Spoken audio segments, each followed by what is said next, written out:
Oke, silakan Justin Z. Oke, shalom Kak Elia dan Kak Timothy. Saya sih mau bertanya dan mengetahui jawabannya. Ada pertanyaan saya dengar bahwa dia mengatakan siapa Allah menurutnya sendiri dan siapa Yesus menurutnya sendiri.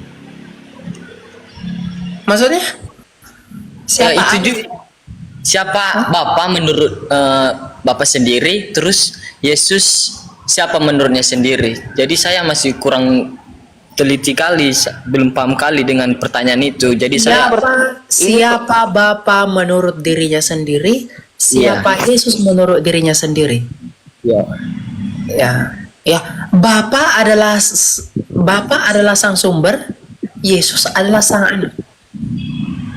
Makanya Yesus berkata begini, "Ya Bapa, permuliakanlah aku dengan kemuliaan yang kumiliki di hadiratmu sebelum dunia ini ada." Artinya Kristus mengonfirmasi bahwa aku dipermuliakan oleh Bapakku di dalam Dia sejak segala sesuatu belum ada. Berarti secara implisit Kristus mengakui bahwa Dia yang ilahi bersama dengan Bapaknya. Nah, bagaimana dengan Bapa? Karena begitu besar kasih Allah akan dunia ini, maka Ia mengerahkan anak yang tunggal. Ketika Yesus dalam masa transfigurasi, ketika ketika Musa dan Elia datang, disaksikan 3 soko guru para rasul. Apa kata Allah? Inilah anak yang kukasihi, kepadanya lah aku berkenan, dengarkanlah dia. Haleluya. Jadi Bapa adalah pemilik segala sesuatu, dan Kristus mengakui bahwa kepenguasaan Bapa itu telah dinyatakan dan diberikan kepadaku sebagai anak yang berhak atas segala sesuatu. Matius 28 ayat 17.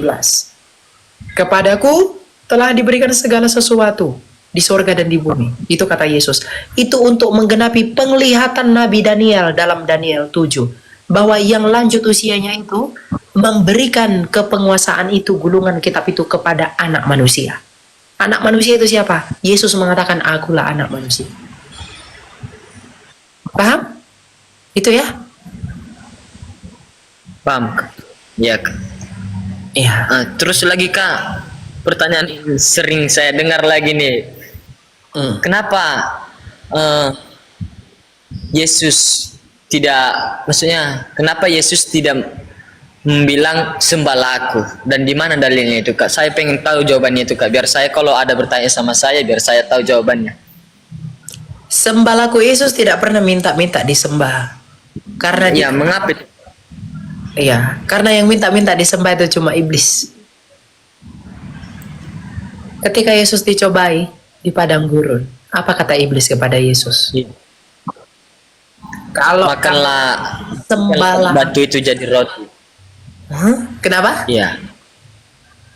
Kan ada 3 itu setahu saya. Jadikanlah batu itu menjadi roti dan sembahlah aku makan seluruh kekuasa ini saya berikan kepadamu, dan jatuhkanlah dirimu di bawah ini, aku akan menolong kau. Itu sih yang menurut saya. Iya. Jadi ketika Yesus itu gini, Yesus itu tidak pernah mengatakan sembahlah aku, tetapi dia berkata sembahlah Allah sang Bapa. Kenapa? Ketika kita menyembah Bapa, kita menyembah Dia. Kenapa? Dia itu di dalam Bapa. Dia satu dengan Bapa. Jadi kalau kita menyembah Bapa, kita menyembah Dia. Yesus berkata, barang siapa menghormati anak, ia menghormati Bapa. Barang siapa menyangkal anak, ia menyangkal Bapa. Artinya, kalau kita memperlakukan Yesus tidak menyembahnya, maka kita tidak menyembah Bapa.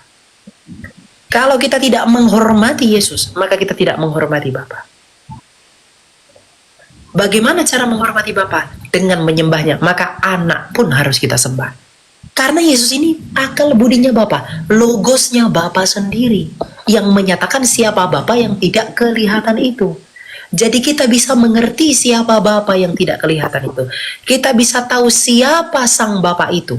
Itu melalui firman-Nya yang menyatakan Dia ke dunia secara kelihatan.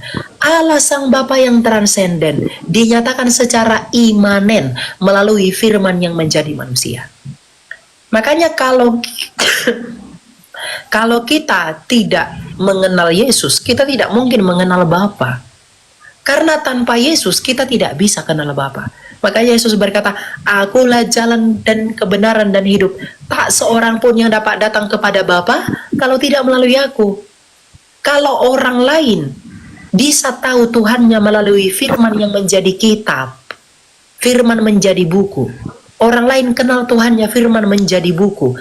Maka kita bisa mengenal Bapa kita melalui firman-Nya yang menjadi manusia. Makanya Yesus nggak pernah berkata, demikianlah firman Allah. Beginilah firman Tuhan.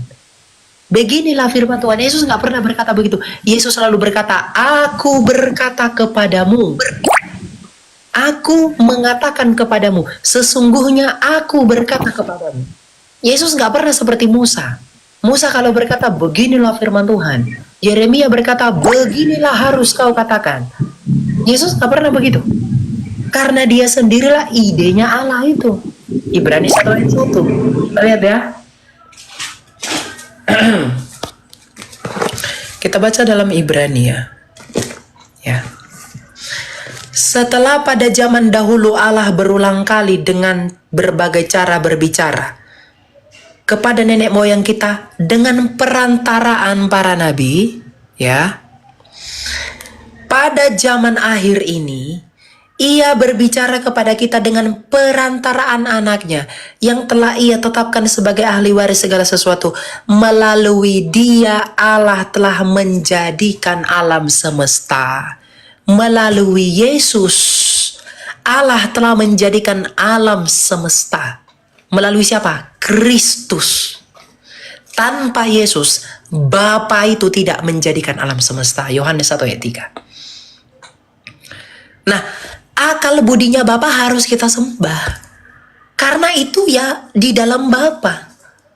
Rohnya Bapa pun harus kita sembah. Kalau misalnya saya ngomong sama kamu, ya, kamu manusia. Di dalam kamu ada 3 realita. Kamu punya tubuh, kamu punya firman, punya roh. Ketika saya ngomong sama kamu, apakah saya hanya ngomong kepada tubuhmu? Saya ngomong kepada kamu, ya kepada semua yang di dalam kamu.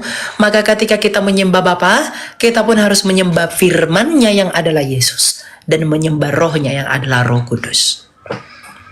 Gitu, karena Tritunggal itu tidak berbicara berapa Allah, tapi berbicara tentang bagaimana Allah kita yang esa itu. 1 Korintus 8 ayat 6. Gitu. Ya.